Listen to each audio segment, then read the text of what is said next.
So magandang araw po sa inyong lahat mga kapalarista. Yan, pag-usapan natin etong si ate na DDS na talagang malaki yung pait sa kanyang puso.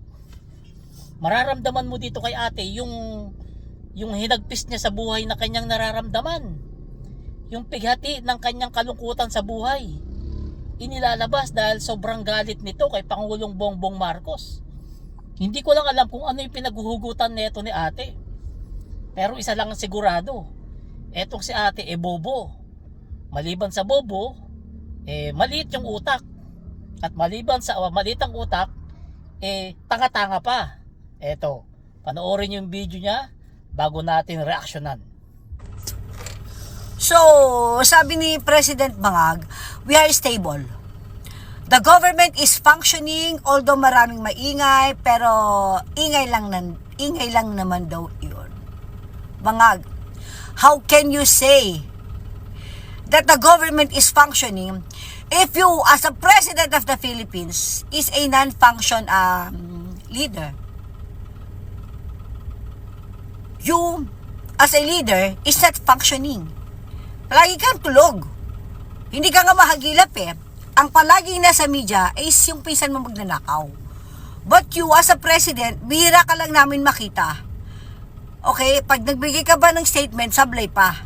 Wala kang alam.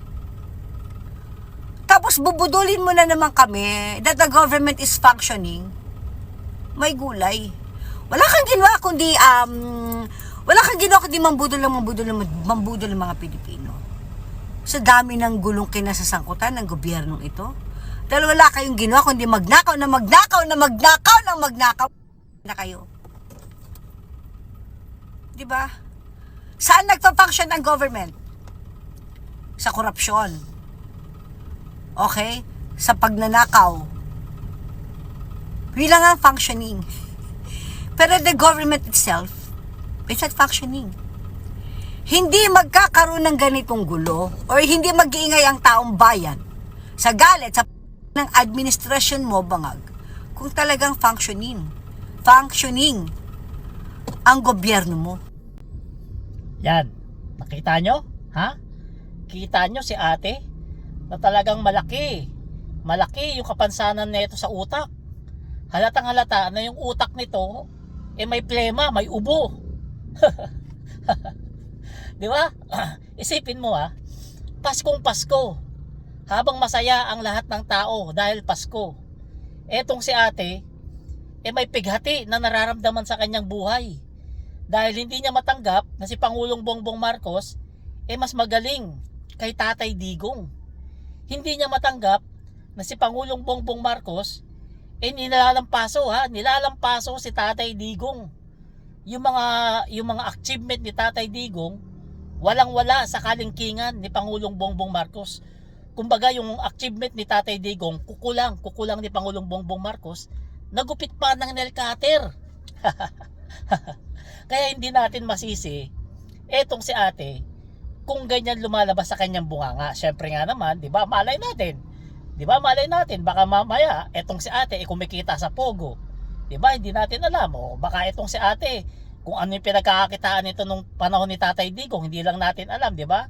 Kaya ganyan na lang siya kaapektado sa pamamalakad ni Pangulong Bongbong Marcos. 'Di ba? Hindi natin masisisi kasi syempre, ikaw ba naman magkaroon ka ng presidente na sinasapawan ng bagong presidente, masasaktan ka talaga, 'di ba? Kasi hindi naman lihim Hindi naman lihim sa buong Pilipinas, hindi yan lihim na si Tatay Digong sapaw na sapaw kay Pangulong Bongbong Marcos.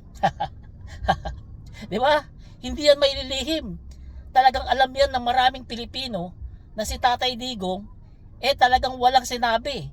Kumbaga hanggang forma lang, hanggang dakdak lang, puro tapang lang, pero walang ibubuga. Hindi gaya ni PBBM, 'di ba? Tahimik pero nasa loob yung kulo, 'di ba? Kaya nga sila dating Pangulong Duterte pati si BP Sara tatadta rin ng kaso sa January. 'Di ba? Partida Hindi pa nagagalit si PBBM niyan. What more pa kaya kung magalit yan? 'Di ba? Baka naman diretso na ng ICC yan o impeach na kaagad si BP Sara kung magalit si PBBM.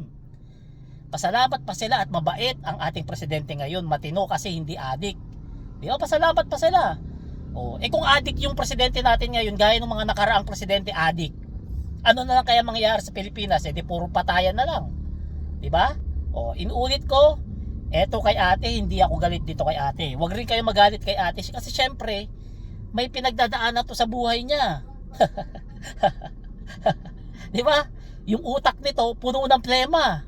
Kaya huwag kayong magalit. Intindihin na lamang natin kasi syempre, malungkot, nasasaktan kasi si Tatay Digong, hindi makaporma kay PBBM. Kaya intindihin na lamang natin to sa atin na talagang nasasaktan yung damdamin niya ngayon, na hindi niya talaga matanggap na si PBBM yung hinahangaan ng mas maraming Pilipino. Si PBBM yung minamahal ng mas maraming Pilipino. At hindi na yung tatay nila. Di ba? Pero kayo, anong masasabi nyo rito kay ate? Comment nyo nga reaksyon para natin mapag-usapan. Salamat.